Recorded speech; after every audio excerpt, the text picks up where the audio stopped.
This is a after flight review of the first version of the Goblid nose cone. So this was a 4-inch nose cone that contains a quantum altimeter and charges to do dual deploy that I flew in my locked Goblin. So this was the first flight. The objectives were to have a safe flight, which happened, and also to try to get data. I had a number of changes that I want to make for version 2, but I wanted to fly it, make sure everything worked, and see if there are any other issues before I did it. So run by the numbers. I flew it on an H135. The open rocket sim was just over 1,500 feet. The quantum reported 1334, so a little shy. It's about 12% off. It was a pretty straight flight, but I think the simulation in general was pretty close. One change I made was I was intending to use the 14-second default timing and go ahead and load the motor charge in as a backup. In talking to some of the people at the launch, their strong recommendation was to put it in there where it's trust your electronics, and so go ahead and plug the motor. So I filled the charge well with dog barf and put the plug on, so there was no motor reject. This was all based on the quantum charges firing, and that was probably good advice.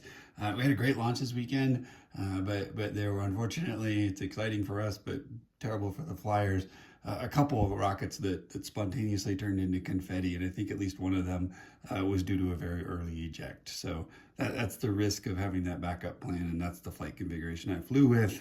For the charges, the apogee or drogue charge, I used a gram of 4F powder, so that's gonna pressurize from here to, sorry, you can't really see, there's a motor mount in here, but it's a pretty big volume of body tube, and there's really nothing in it in this configuration other than the shock cord, since the parachute's in the shoulder of the nose cone. That seemed to work well. I used the 15-inch drogue. I kind of talked in my earlier video about waffling between 12 and 18. I decided to go ahead and split it down the middle and pick up a 15-inch from Apogee. I used that. Short version is, I think that was too big, and I'll tell you why in a minute. For the main charge, a much smaller volume here.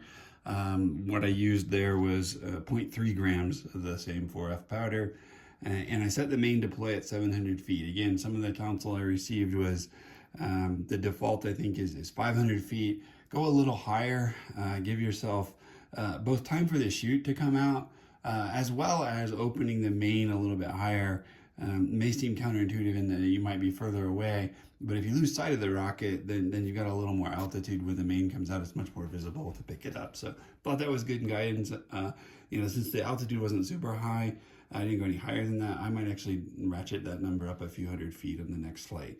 So it was a nice flight, with the big exception of there was a decent body tube zipper.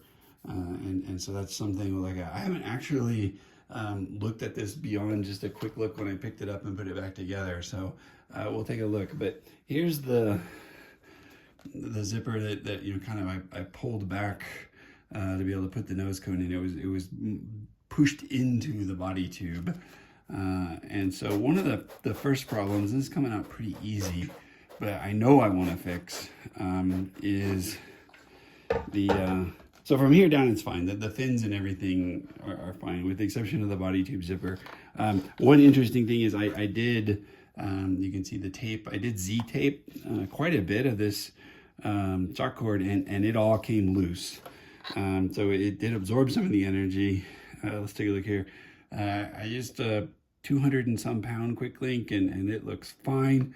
I was going to say the issue that I wanted to fix, that I found when I was prepping it and earlier, is this shoulder cone, or sorry, the cover for the drogue I put little tabs on it so it didn't slide down in, but even then, when you pull the nose cone out and it slides, it kind of pushes it open, and that made it bind into the body tube.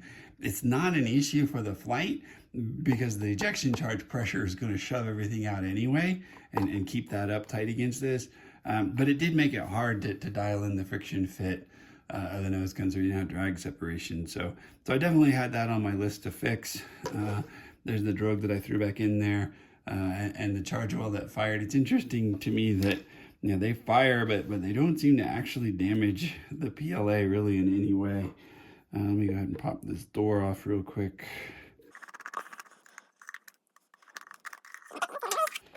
All right, and then inside, everything looks great. I don't see any. Some of the times when I look for cracks in sort of the corner pieces of the PLA, and it all seems fine, and the shock cord seems like nothing pulled on it at all. So all good, I think, from down here. Let's take a look at the top. So I used kind of building on the EZDD instructions. I used cellophane tape. I didn't put it on the actual cover, but close to it on two sides. And that's pretty consistent with what I've seen before, is that the tape didn't, I don't think it actually tore the tape. What it did was it sheared the adhesive. So the main seemed to come out fine. I did notice this at the launch that, so there's the charge well, and then again, same thing. It blew and didn't seem to crack or anything like that. Not too bad. I did put it, quite a bit of dog barf in here, as I said, and it didn't even unfurl the Z folds on this one. So I was really concerned about the main snapping things based on some of my earlier flights, but that didn't seem to be a problem.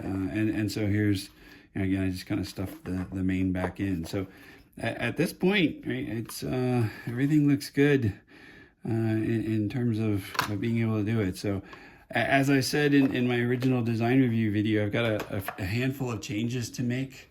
And now, I'm feeling pretty optimistic that I don't have really a ton of extra ones. The main thing that I need to work on, obviously, is figuring out how to mitigate this. And I'll append to this the video I took. I had 3 cameras on it.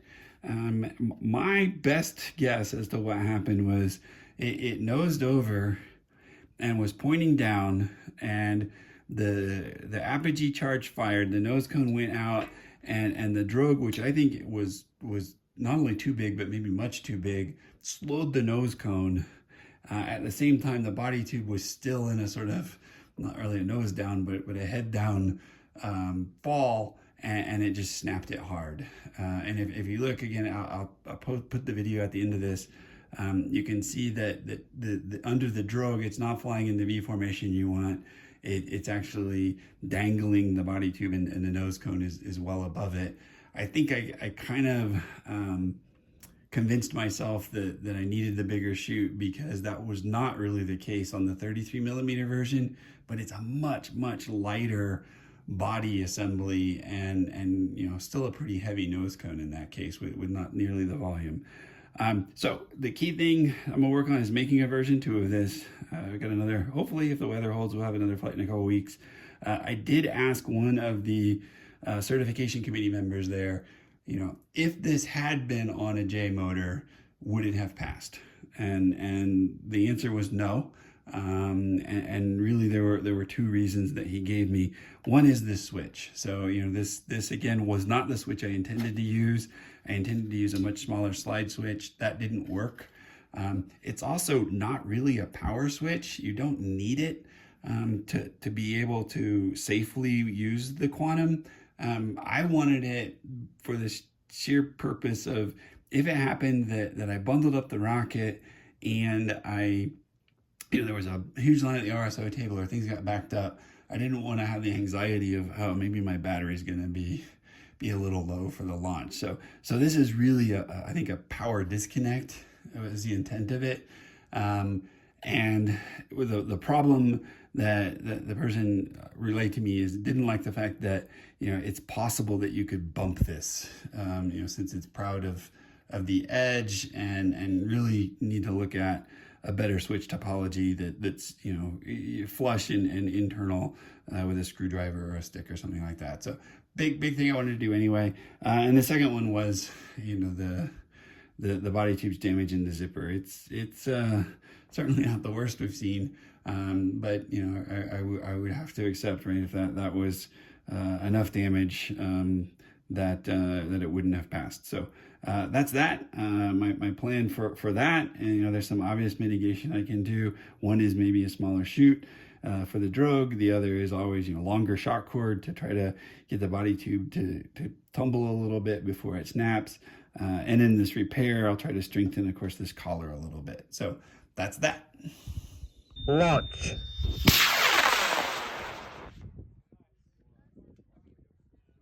Okay. Obscured by smoke. I can see. I heard an event. I see a rocket waiting for a main. Main should be pretty soon. There's an event, and there's a main. Yay! And